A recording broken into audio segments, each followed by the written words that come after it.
Kathy, thank you very much. You crammed about a dozen lectures into that rapid tour of the extensive and diverse activities of the British School in Athens. And it was kind of frustrating because I would have liked the full version of several of them, but there obviously wasn't time for that. That'll all have to wait for another day. So thank you very much indeed. It's now my very great pleasure to welcome Professor Thalia Dragonas. She has worked for a long time on a project with the Muslims in Thrace, which she's about to tell us about.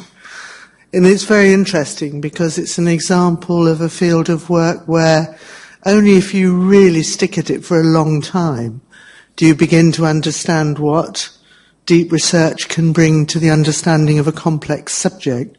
And that's something which we here at the Academy obviously value in its own right. And she's also going to talk about a piece of work where the interface between practice and research you keep bumping into, and I'm sure she'll say a little bit about that as well, and about the very different time horizons of the scholar and the politician when dealing with complicated subjects, where we in the research community want really to understand, and those in practice want something to happen yesterday. So it's an important subject, and it's one which illustrates the work of the Academy and the British School in dealing not only with the ancient world, but with the challenges of the contemporary world. So Thalia Dragonas is a professor of social psychology at the University of Athens, and it's my pleasure to invite her to talk. Thalia, parakalo.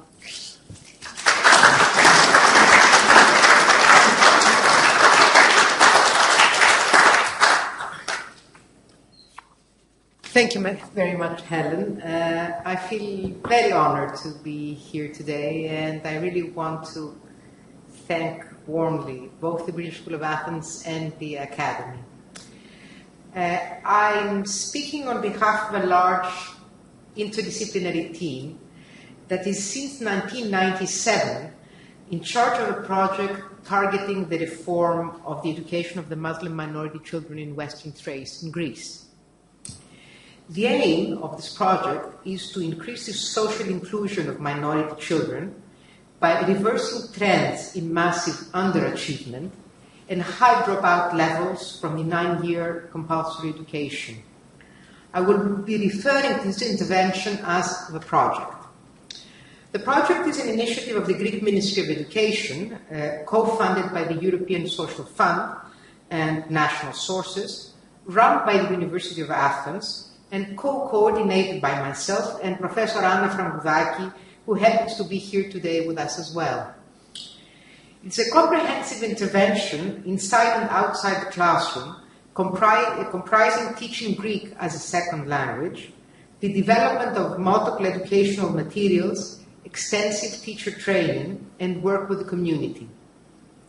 What makes it particularly noteworthy is first, the duration of a sustained concerted effort. As Helen said, it takes very long for these things to change. The broad spectrum it covered, ranging from classroom materials to the involvement of the community. And third, its interdisciplinary nature.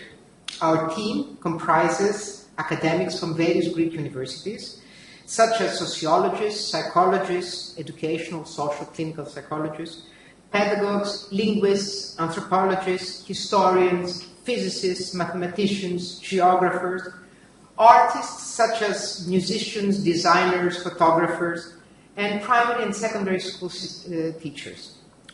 My presentation today will be delivered in 3 parts. I will first provide the historical and political background in order to place the Muslim minority in Thrace and its education in context. The second part will focus on the project itself and its activities. And in the third part, I will frame this intervention within a theoretical model for the management of cultural diversity. So I will start with the historical and political context. While this is an educational project, it's deeply political. Our task has been to develop educational materials, train teachers, offer classes, and work with parents in the community. yet the core of our project is the accommodation of a deep and defiant diversity.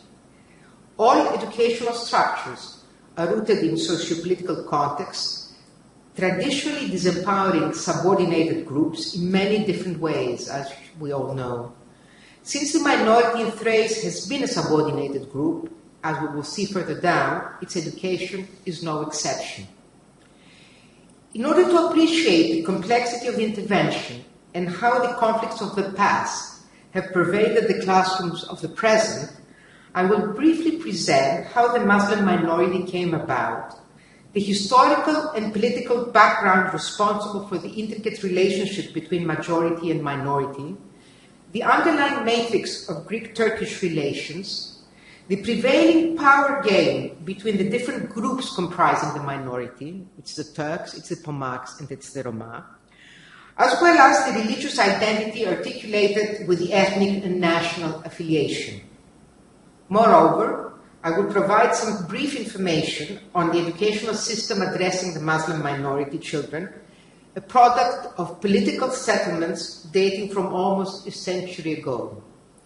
Despite the fact that this system is supposed to promote bilingualism, it remains segregated and highly inefficient, leading to considerable underachievement, thus confirming once again that the educational obstacles faced by bilingual children are of a socio-political and socio-historical nature. With the arrival and settlement of a significant number of Muslims in Europe, Muslim identity and the accommodation of Islam has been part of ongoing public debate in this country, very much so as well. One has to have in mind that discourse on the Muslim minority in Thrace does not fall under the same debate, and that it should be distinguished from the Muslim migrants in Greece. The Muslim minority in Thrace are Greek citizens, and the grounds for contention are neither religious nor cultural in the main. They are ethnic. The Greek state recognizes the Muslim minority's religious identity, and therefore religion in Thrace is practiced openly and freely. Quite the contrary, it does not recognize the minority's ethnic identity. A striking example is that minority associations are banned by court decisions for being named Turkish. By now, some of you who may not be familiar with the history of the area may be wondering how the Muslim minority has found itself in Thrace in the first place.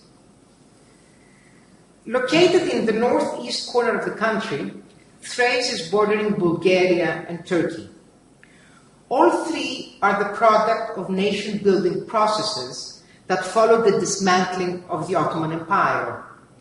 Since the beginning of the 19th century, the history of the broader region has been quite turbulent, and borders have often been redrawn.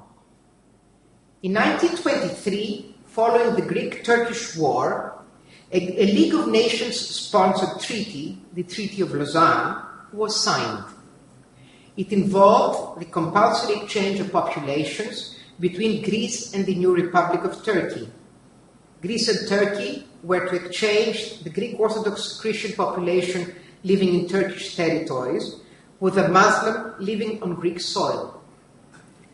The treaty also defined those to be excluded from the exchange, namely the Orthodox Christian Greeks, the Rum, in Istanbul, and the Muslims established in Western Thrace.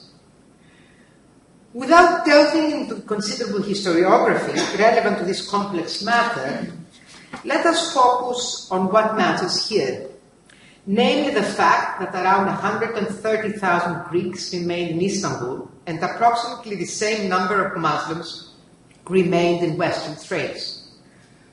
Both populations found themselves to be foreigners in a redefined homeland.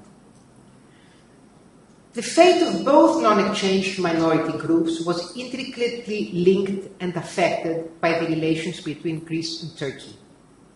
Each group had to live under the pressure of a mutually antagonistic nationalism. The treaty, in overseeing the protection of the rights of these two minorities, included a reciprocity principle. However, from the very beginning, reciprocity was understood and applied in its most negative dimension. For instance, when one government committed acts of violence towards their minority, the other felt justified in seeking reprisals. Hence, reciprocity became a dreadful weapon in the hands of the two states concerned. The inability of both governments to resolve their differences exposed both minorities to considerable duress. The 89 years that have elapsed since the Lausanne Treaty are marked by disputes and grievances on both sides. Taking measures regarding the status of the two states, championing reciprocal maltreatment, began as soon as legal protection was set up. Various restrictions and periodic outbursts of extreme violence on behalf of the Turkish authorities resulted in the deportation of Istanbul Greeks on a large scale, triggering the gradual exodus which transformed the once flourishing Greek minority into its current dwindling community of a couple of thousands. In retaliation to Turkey's mistreatment of the Greek minority, Greek authorities perceived consequent mistreatment of the Muslim minority in Western Thrace as legitimate. Greek-Turkish relations were further strained and the conflict climaxed over the Cyprus issue. These had important ramifications of the respective minorities. Not unlike the Greeks in Istanbul, whenever things took an ugly turn, the minority in Western Thrace experienced deterioration in its relations with the majority. Viewing the Muslim minority in Thrace as a potential threat within and as a possible disloyal troublemaker, the Greek administration up until 1990, with a peak during the dictatorship of 1967 to 1974, engaged in restrictive and discriminatory policies which were as much aimed at reducing its size by coercing emigration and depriving them of their citizenship, as they were at decreasing the bonds with Turkey. But above all, the goal was to transform the minority into a silent and obedient group. These measures included the denial of the minority's ethnic identity, strict limits on the use of the word Turkish in their self-identification, expropriation of large parts of minority-owned land, prohibiting purchases or sales of land and property, denying them the right to set up businesses. Also, Greek banks withheld credit or loans from minority members. Confinement to designated zones along the Greek-Bulgarian borders and restriction of movement was imposed, whereas the repair of old mosques or the building of new ones was forbidden. Obtaining a driver's license was made difficult, and the government refused to give minority members jobs in the civil service and the governmental sector. As a result, the minority was not able to participate in the socioeconomic changes of the Greek society, which were particularly rapid in the 1970s and the 1980s. It was thus excluded from the fruits of the developmental processes, and it remained socially, economically, and educationally marginalized.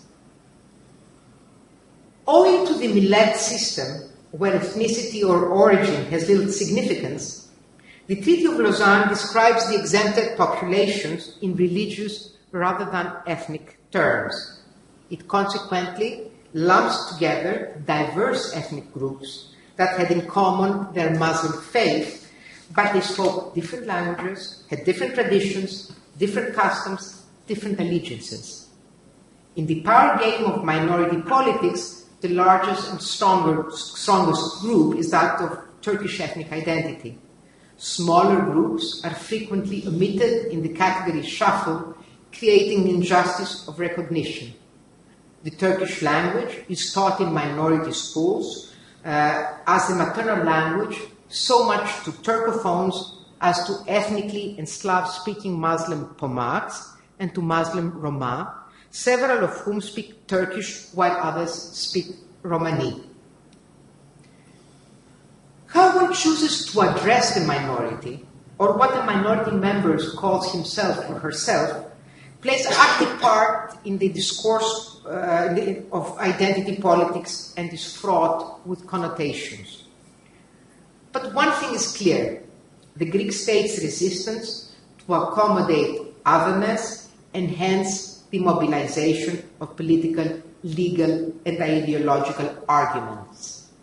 The ambivalence at work in the representation of otherness and the dimension of dominant-subordinate relations stemmed from the fantasy of a pure, undifferentiated origin frequently documented in the modern Greek national imaginary. From the 19th onwards, the European scene as regards minority rights has changed. The Council of Europe and the Organization for Security and Cooperation in Europe developed international standards for the protection of members of minority groups. Moreover, the prevalent national myth that Greece is a monocultural and homogeneous society was strongly challenged by the high and rapid immigrant influx. Following this trend, the Greek government introduced policies for economic revitalization, adopted liberalization measures such as a more tolerant attitude towards the minority access to the Turkish-speaking mass media, and opened up the restricted zone along the Greek-Bulgarian borders. Important measures for the reform of the education of minority children were taken, the most significant being that of positive discrimination, allowing a 0.5% minority quota to enter the Greek universities with special exams. The project discussed today, launched in 1997 under the initiative of the Ministry of Education, was to contribute to drastic changes. Social exclusion has been a debilitating social process that has created a progressive loss of a sense of worth. It has profound consequences on people's ability to make decisions about the course of their own lives, and individual opinions are rarely, if ever, voiced. A huge percentage of minority members have only had 6 years of elementary education, and in 2003, only 2.6% of the men and 0.2% of the women held a university degree. Thus, education is a sine qua non condition for fighting social exclusion in Thrace. In the field of education, the Treaty of Lausanne granted the minority the right to establish its own schools, to use its own language, and to exercise therein its own religion freely. It also granted the state the right to introduce the teaching alongside with the minority language, that of the official one, the Greek language. In the name of reciprocity, once more, education became the battlefield of choice for the two countries. The authoritarian nature of post-Civil War Greece, the frictional relations between Greece and Turkey, and the Greek dictatorship have both had a great impact on minority education developments.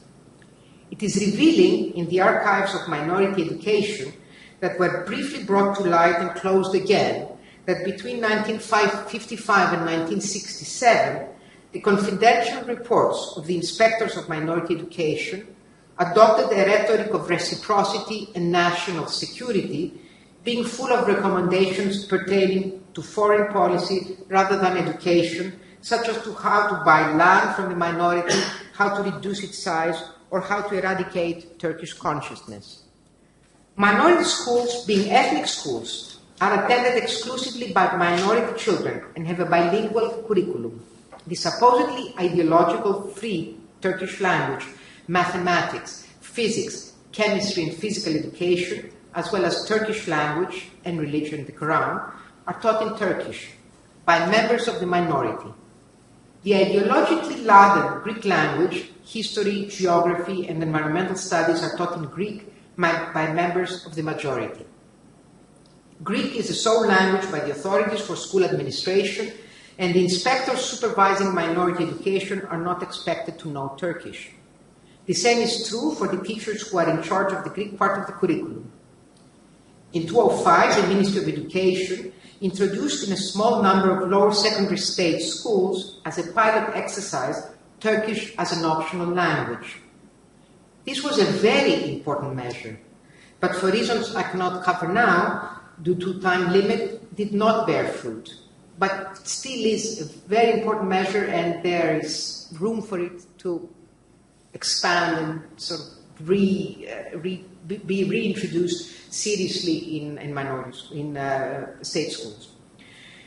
A recent dissertation at UCL examining whether the recognition of minority language and religious identity guarantees fair treatment of the minority in Thrace shows that it has not assured equality of respect for individual identities and equal opportunities for minority members.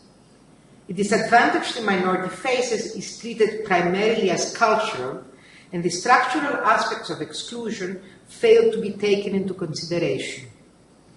The result is marginalization in the name of cultural diversity. This is what led the eminent scholar on bilingual education, Jim Cummins, to note in his book, Children Caught at Crossfire, that he wrote following a visit in Thrace in order to participate at a conference organized by the project. I quote, "Ironically, the Muslim children in Thrace have received a bilingual education for the past 70 years, illustrating the fact that the language of instruction itself is only surface structure. Coercive power relations can be expressed as effectively through two languages as through one." End of quote. When our team entered the field in 1997, minority education was described by a prominent minority member as a, quote, "a castrated, marginalized, and downgraded mechanism of producing illiteracy," end quote. Indeed, children would finish primary school being illiterate in Greek and functionally illiterate in Turkish. The dropout rate from the 9-year compulsory education was 65%, while the national mean was 8%. School facilities were in the most rudimentary and bare, and one could easily find schools in the villages that warmed only with a wooden stove, children bringing daily a log from home. You can see here the stove that children had to bring their log in. More than half of the 221 minority schools operate with fewer than 20 pupils each, and in almost 80% of the schools, the pupils are grouped in two classes where different age groups are taught together. At primary level, only 5% of the children were, when we started, sent to the mainstream state school, the rest 95% attending the minority school. Wagner discusses two distinct forms that he calls subordinated group illiteracy. He calls the one illiteracy of oppression and the second one illiteracy of resistance. Both types of illiteracy derive from basic problems of access to appropriate schooling. Illiteracy of oppression is brought about by the majority society. It is a direct consequence of the process of assimilation operant in the public school and in the entire society. It results in the slow destruction of identity and cultivates mechanisms of resistance in the minority community.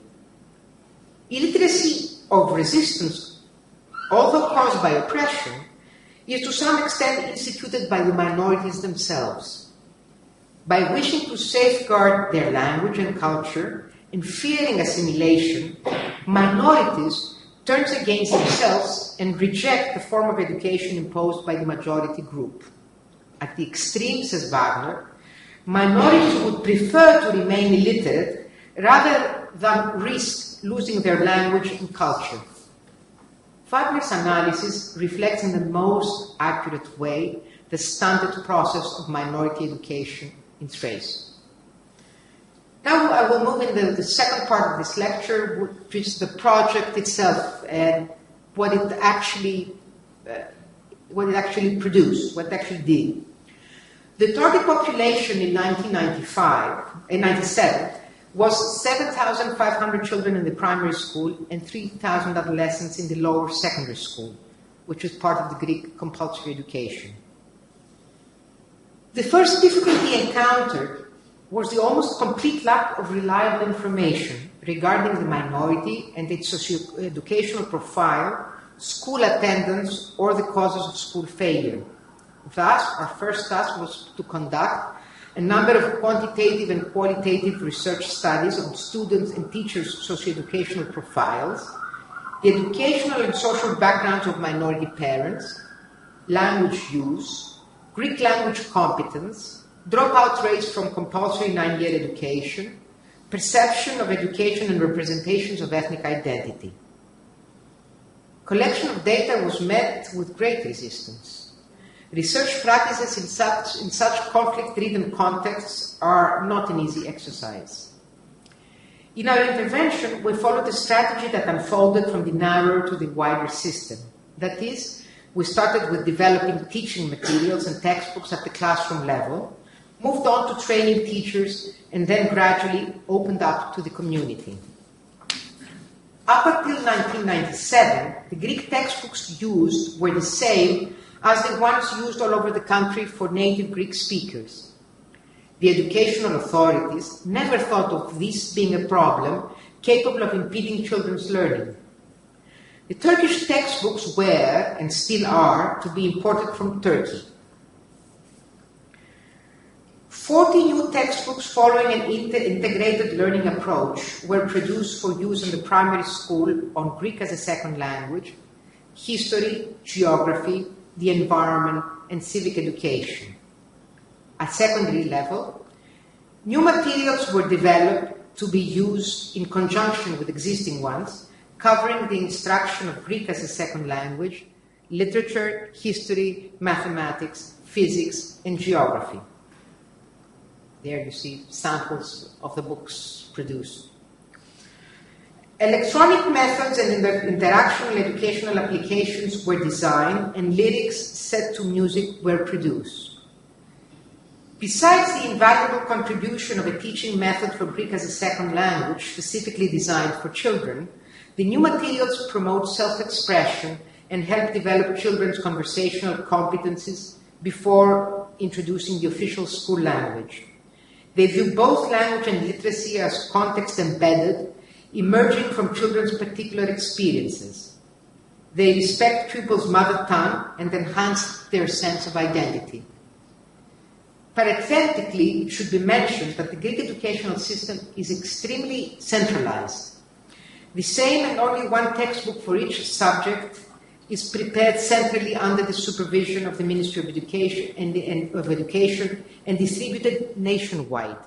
In this sense, the educational materials prepared for the needs of this specific project constitute, in a way, the very first diversion from the rule, introducing a crack in the homogeneity of the educational system. No matter how good it may be in itself, no teaching material can ever bear fruit without being backed up by effective teacher training. Extensive human and financial resources are therefore allotted to the training of hundreds of teachers. Not only do teachers often lack prior knowledge in instructing bilingual children, but also many among them had been hired years earlier at a time when their duties were designed to meet nationalistic goals rather than academic ones. For the very first time in the history of minority education in Greece, teachers from the majority and the minority were trained side by side. Training has focused on the use of the new materials, on classroom dynamics, on the development of self-reflective practices, and on identity and negotiation of differences. This is a picture of teacher training. Teaching practices is not a neutral enterprise. They either reinforce coercive relations of power or promote collaborative relations of power.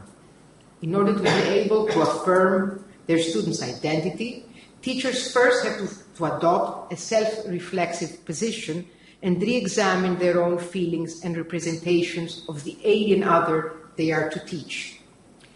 Teacher training proved to be, in a way, the most difficult and least successful of all of our activities, since it requires deep transformation in self and other representations, in values, and in teaching styles. Teachers in remote villages have also systematically been visited on school premises. Our team has been calling on villages in the heart of winter where no visitor is setting foot for weeks. Extensive teacher training material was developed, and themes relevant pertaining to the education of minorities were broken down into 34 booklets that are also available in e-learning format. A documentary video examining the dialectics of identity in Western Thrace was also prepared. It was to be used in the teacher training, offering our trainees an understanding of the interplay between minority and majority through the eyes of a third party. Such was ours. The crux of the film is the issue of the identity. It tries to show that there is no such thing as a fixed identity, there is no such thing as a stable classificatory system. It serves as a projective tool, offering teachers a way to expressing their feelings openly, thus tackling the conflicting issues often sidestepped during training. Compensatory teaching is another way of fighting social exclusion. Currently, 5,128 primary, lower, and upper secondary students follow compensatory classes. That is almost 50% of the entire minority student population. Here you can see students at the compensatory classes.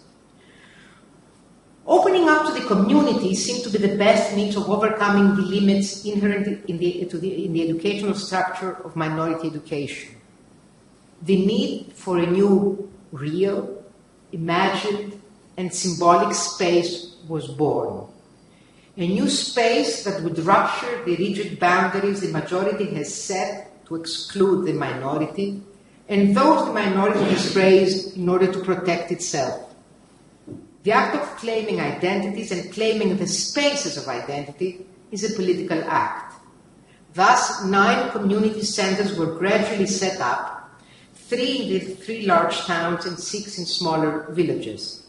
The centers are staffed by equal numbers of minority and majority personnel, contributing actively to the discourse of identity politics. It is for the first time that members of the majority and minority find themselves striving for a common goal. The centers are open 7 days a week, 11 and a half months a year. They offer creative activities for preschool children, afternoon classes and summer courses to currently about 1,000 primary and secondary school students per year, the use of computers, Greek classes for parents, Turkish classes for Greek-speaking teachers, counseling for parents and teachers, vocational guidance for youths, and they operate a lending library. They represent a microcosm where different identities coexist and languages alternate, overcoming division and segregation.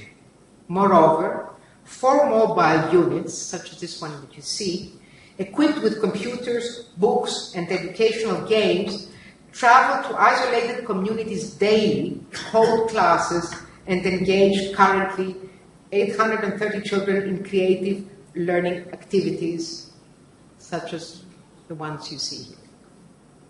These are the mobile units. One of the most important functions of the centers is to provide the physical, social, and psychological space in which adolescents can run their own creative projects with the help of youth workers, members of both the minority and the majority.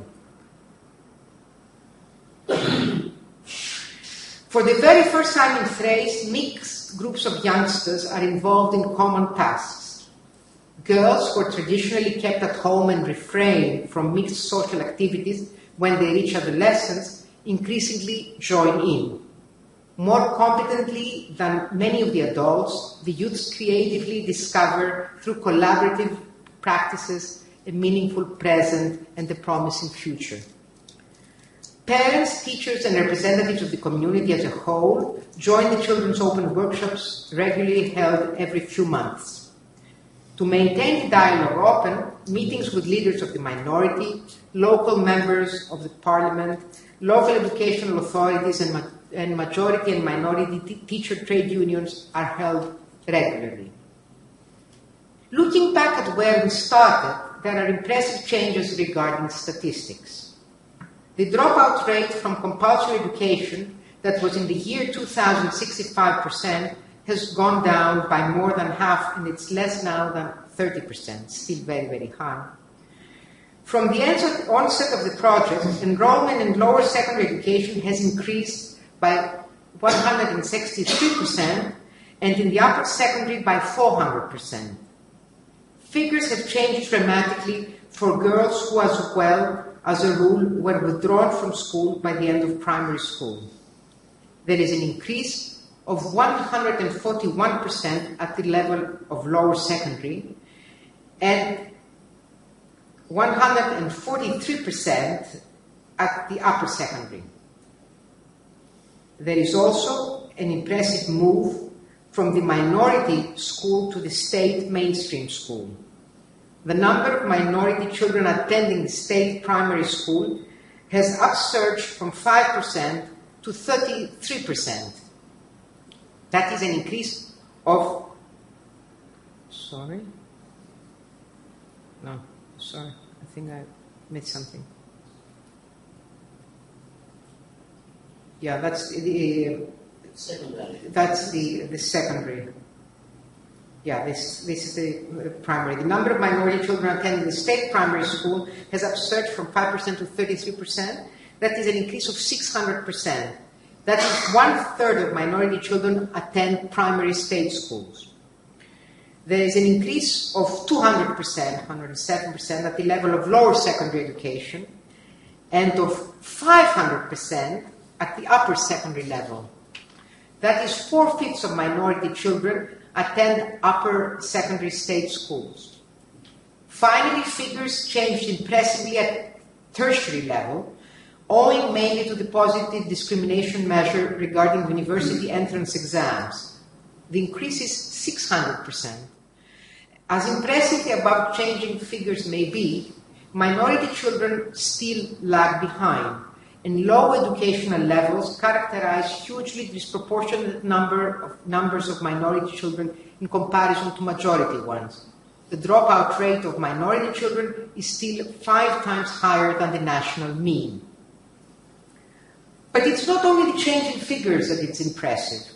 The project brought to fore important identity issues, claimed a position of knowledge embedded within communal relationships, professed a move from authoritative monologic to dialogic practices of meaning-making in the educational setting, and aimed at raising the understanding of the historical, social, and political conditions within which education of the minority takes place. Now we'll move to the third and last part of my lecture, which is management of cultural diversity. In contemporary multicultural societies, there are, in ideal type terms, 2 different approaches towards the management of diversity: the ethnic minorities approach and the citizens' rights approach. In the ethnic minorities approach, represented by theories such as Taylor or Kimlicka, which I actually saw that is a member of the British Academy, as an external member of the British Academy. So the ethnic minorities approach really shows that the right to be different supersedes all others.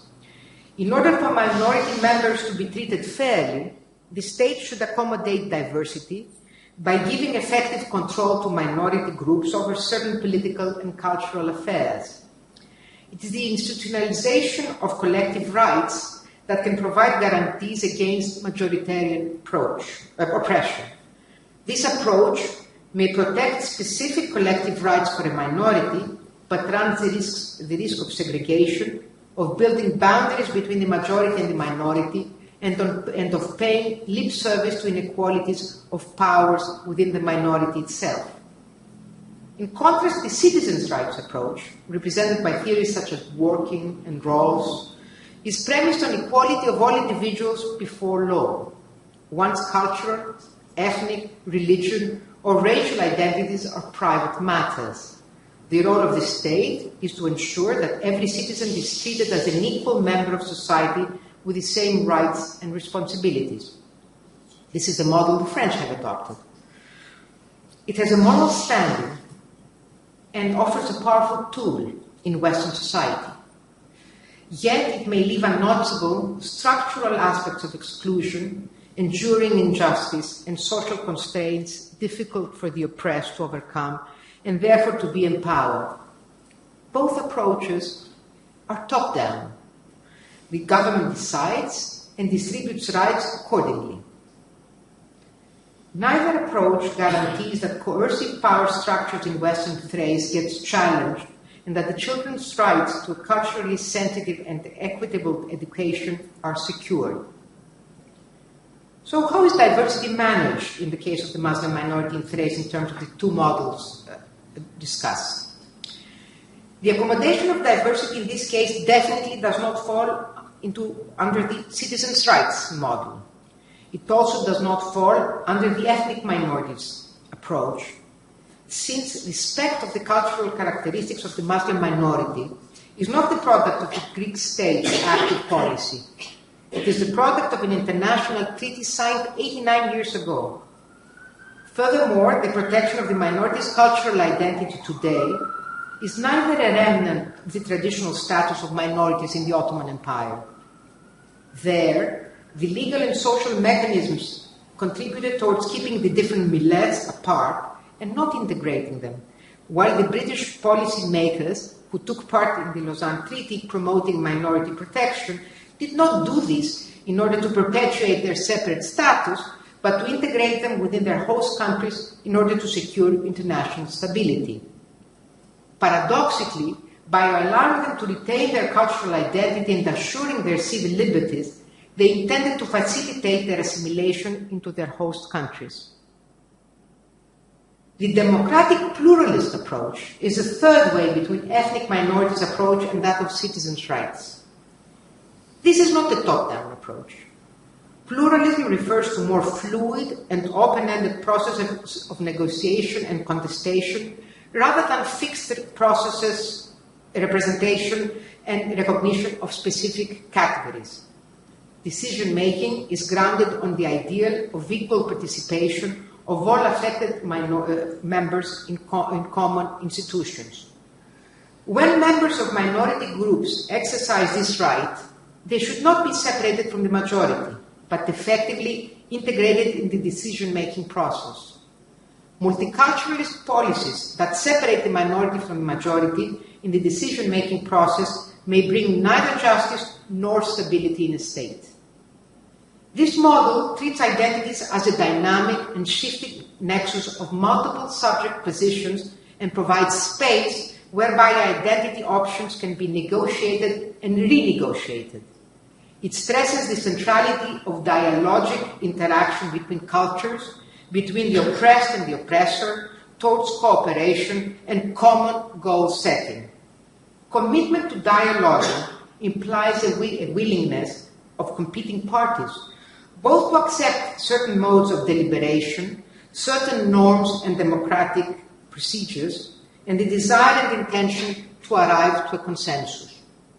The model of democratic pluralism is the only one that can challenge the disempowerment of the minority in Thrace. According to this model, decision-making is grounded on the ideal of equal participation of all affected members in common institutions. In other words, this model diverges from the segregated minority school. No matter how much minority schools may improve academically, they will not accommodate rigid dichotomies, they will not promote dialogue between cultures, and thus will not encourage collaborative relations of power. The democratic pluralist model will be fulfilled by improving the quality of education offered to minority students at the mainstream state school. At least that's what we believe. Our entire work in this project is geared towards the reconciliation of unity and diversity, cultivating inclusion without being assimilationist, promoting a common sense of belonging while respecting legitimate cultural differences and valuing plural identities without diminishing shared citizenship. Hence the logo of our project: addition, not subtraction; multiplication, not division. I would like to offer some examples in our work informed by a democratic pluralist approach. The pilot introduction of the Turkish language as an optional course in the secondary education introduced by the Greek Ministry of Education is such an example. The staffing of the community centers, which is something new in the Thracian society. For the very first time, young people from both the majority and the minority, either administering the centers, offering counseling services, or working as youth workers, find themselves striving for a common goal. A third example is the creative activities between majority and minority youths that offer the opportunity for negotiation of conflict, common goal setting, compromise and resolution of difficult issues of coexistence. Another example is the development of a Turkish textbook that was produced jointly by members of the Muslim minority in Thrace and members. This numbering is all wrong. AABBA. Sorry. The development of a Turkish textbook was produced jointly by members of the Muslim minority in Thrace and members of the Rum minority in Istanbul, residing in Greece. That was an opportunity for shared deliberation. It was the very first time that the joint product was developed in the realm of education. And last, the Turkish classes to 600 Greek-speaking teachers who have felt that they need to understand the maternal language of their students. It was in the beginning, when we arrived there in 1997, no one wanted to hear the remote idea of learning Turkish. Now there are 600 teachers that are learning Turkish, and there's so much demand that we cannot accommodate this demand. In all of these efforts, new values and new rules are being developed. A new space is created containing emotional and intellectual tensions, managing individual and group differences, divisions and conflict, and fostering productive organizational dynamics. In concluding, I will illustrate what I mean by dialogic practices in action by referring to a recent example that took place in the day camp we organized this summer. Under the title Following the Flow, a workshop of intercultural coexistence was set up for 4 weeks at the bank of River Nestos. 15 youth workers, members of both the minority and the majority, worked jointly with the local administration, the community, the cultural association, and a group of Red Cross volunteers. 222 children and youths from preschool age to that of university, from both the minority and the majority, travel daily from villages and towns all over Thrace to the river site. They weave a web of relations across ages, gender, and ethnic identity. They explored nature, they swam in the river, they participated in all sorts of creative activities that were designed and executed jointly. Countless drawings, storytelling and acting, constructions with natural materials, ephemeral works of art on the sand, music and singing, and many new friendships were born during these 4 weeks. The campers left back as a gift to the community a wall drawing 60 meters long, depicting a train ready to depart for new adventures. The older youths had a memorable experience while camping for 3 nights at the bank of the river. Youth workers, campers, visitors, parents were involved in a reflexive exercise and contributed their reactions, creating a wonderful puzzle of living experience. There were plenty of opportunities for negotiating and renegotiating identities.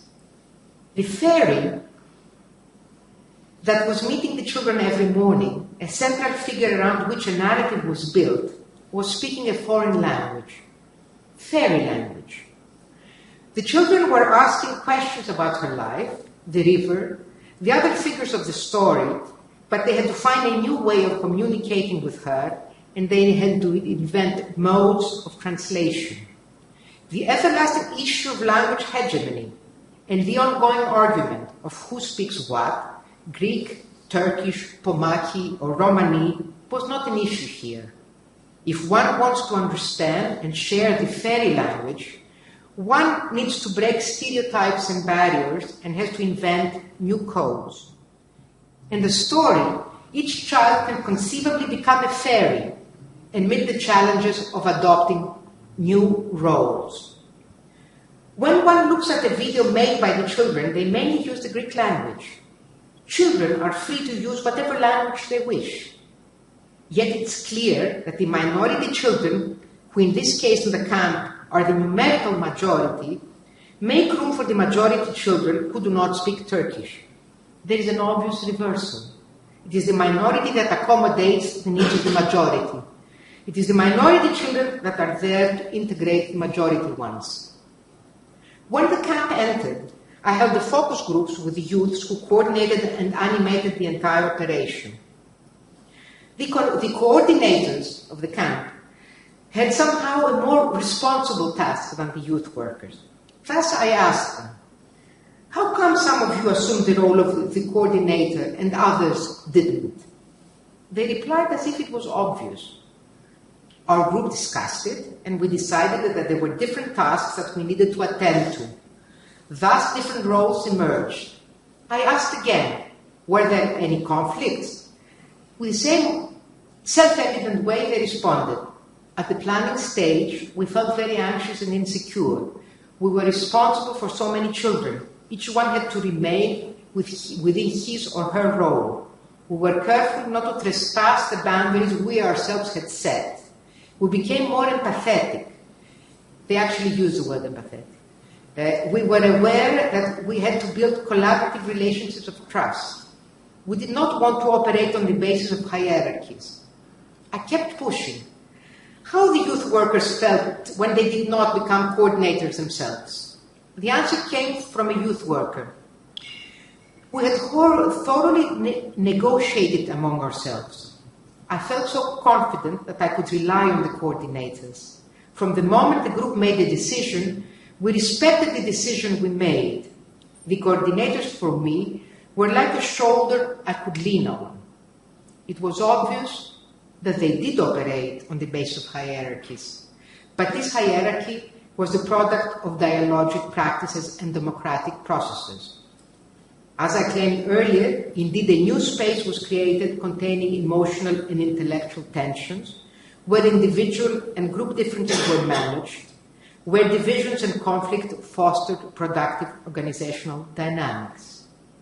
In the story the youths invented, the fairy is held captive of a centaur for 100 years.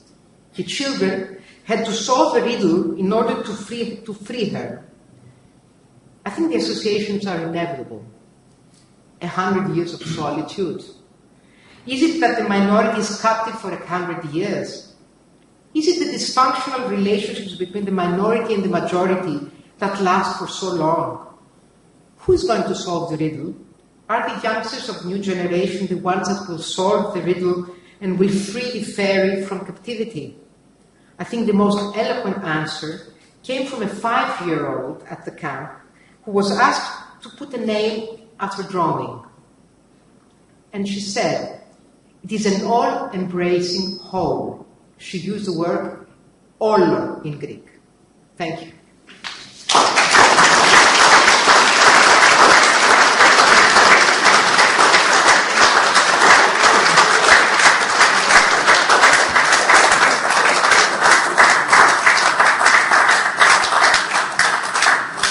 That was a wonderful story and a wonderful account of research which can be dealt with in such an applied way and with such stunning results.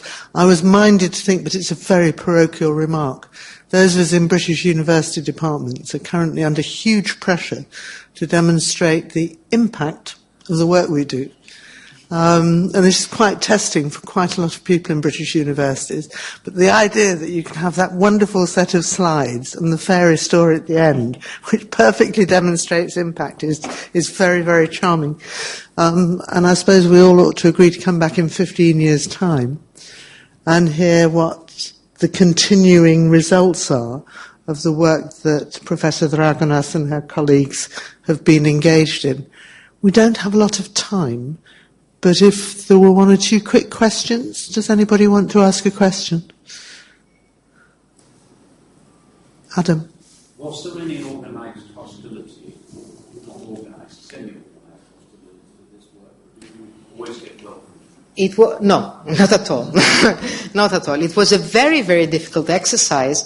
Of course, you have to think that it's 15 years, right? So the beginning was much more difficult. And it was very difficult from both extreme sides, both the majority and the minority sides that were there stuck with what, that was there, what they knew, this kind of division between the two parts of society. So the beginning was very difficult, sometimes very, very difficult. And I think that there still remain many who are not convinced and many who are afraid of something is there that might disrupt something. But I think that things have calmed down immensely. For example, the press in the beginning was, both Greek and Turkish press in the beginning was hostile. Now they're not at all. Every time we invite the press, they come, they give us huge publicity. I think that the main part of the society knows that there's something good happening there. But the beginning was very hard. And all along, there are difficulties all along.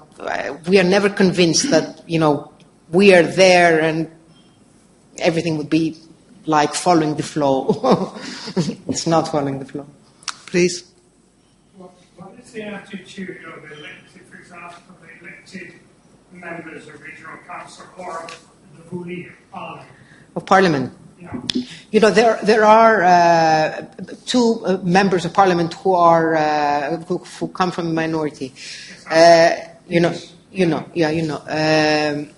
Again, I would say there that it's divided. Really, I always think that the Greek parliament, or maybe like other parliaments in the world, could be divided not in parties, but in two major trends. The one is a much more progressive, and the other one is a much more nationalistic, that cuts across all parties.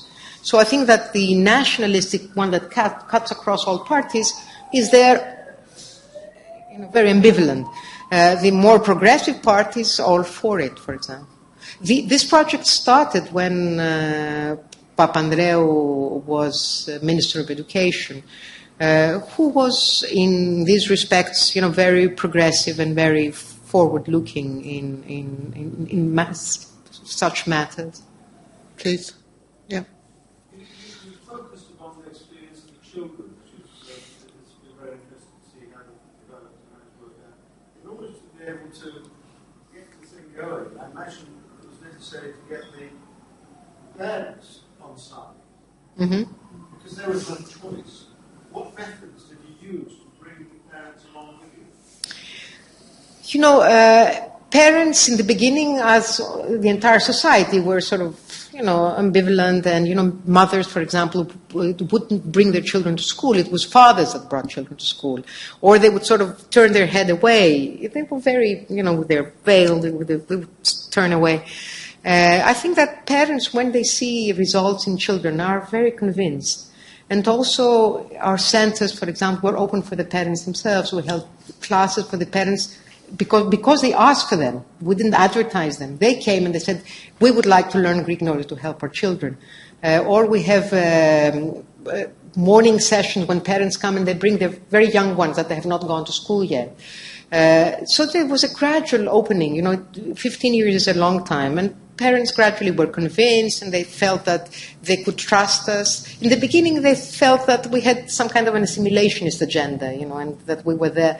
But I think that they felt, as time went by, they felt that there was there a genuine attitude of respect of their own rhythms. If they wanted to come, they could come. If they didn't want to come, they were not pressured to come. So gradually built on them.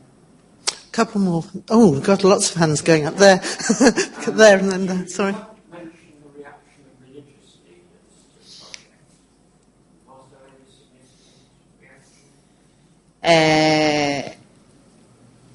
significant usually members of the clergy are more of both sides, are more traditional, right? Are more conservative. Many times they are. Not always, but many times they are. So there's a smile over there. Not always, but sometimes, sometimes they are. So again, we had to convince religious figures from both sides. But I'll tell you something which I feel is one detail that to me it represents a quantum leap of this project. These mobile units that go to villages, every afternoon the imam holds a Quran class. Quran classes are usually, they're there. Sometimes there's pressure for the children. They don't even wish to go to the Quran class, but they have to go. The parents take them. So at this stage now, not a few years ago, our team has negotiated with the imam, and the imam would say, well, now the van has arrived, you have a class, I'll hold my Quran classes later on. For me, it's really a quantum leap of a change that this could be negotiated. So I think that in all circles that might be gradually convinced that there's something good happening there, unless somebody is very, very rigid, unless someone is very, very hostile, and of course these people do exist. I think that gradually this has gained the acceptance and the kind of belief that there's something good happening there. Please, yes. I wanted to ask, is there a teaching of history which is shown Yeah. from both the Greek and Turkish where both parties have made mistakes? You know that history teaching in Greece is a very painful story.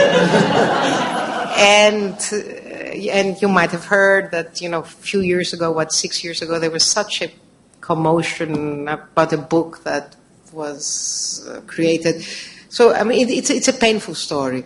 Or that there is an effort, a Balkan effort from the Center of Peace and Reconciliation that they've tried to do history as a teaching tool for teachers, not for students. And it's an effort, a very commendable effort by Greeks, Turkish, Bulgarians. And it's a 3-volume work. And this 3-volume work has not managed to be able to, although it has been evaluated from the Pedagogical Institute, has not been freed to enter the school libraries. So history is a painful, it's a difficult issue, yeah. Just one last one, please. Yes, thank you. What about other minorities? Roma, Pomet, Hutu, Blacks, Slavs, diaspora? Do you want to hope for any progress there? There are two levels to that question. The one is what our project had done, and the other one is how does the Greek official policy towards minorities. Again, there, Greece is reluctant to, but the minority in Thrace, because it is the only minority that's officially an accepted minority, and as I mentioned, it's a three-partite minority. It's a minority that that includes members of Turkish ethnic identity, of Pomak, Slav-speaking, and Roma. There is a very difficult situation in the minority itself, because, for example, the Turkish minority who claims for its own ethnic, for its own power to name itself Turkish, does not allow the Pomak identity to identify as Pomak. So there is this continuous sort of negotiating of identities. As far as we are concerned as a project, we were very open from the beginning that we were not going to take part in this politics of identities, in the sense that we would accept the way people would identify themselves, and we would respect that as is the European, anyway, sort of legal framework of accepting minorities as they accept themselves. We would not close our eyes to the fact that there are 3 parts of this minority, that they all have rights. And we would, of course, continue the policy, because we are not policy makers in the sense of we do not draw policy in that sense. We follow the policy of the Greek state. So we were there to accept whoever wants to call themselves. They could do so, and they would be respected for that. The people that work in our team are many times bilingual. They are Turkish-speaking and Slav-speaking. So in the centers, for example, there's a language switch depending on who speaks what, on what parents want to address them, how children would speak openly. You know, we are completely free on that. I'm very sorry to draw this to a close, because I'm sure many more of you have questions, and perhaps you'll have a chance to pursue them with a drink in a moment. I want you to join me in thanking Professor Dragonas. She has shown us that it's no use just being smart and wise if you're going to be an effective researcher. If you're going to turn it into practice, you've got to be a skillful diplomat, and you've got to be a convincing advocate, and we're very grateful to you. Thank you.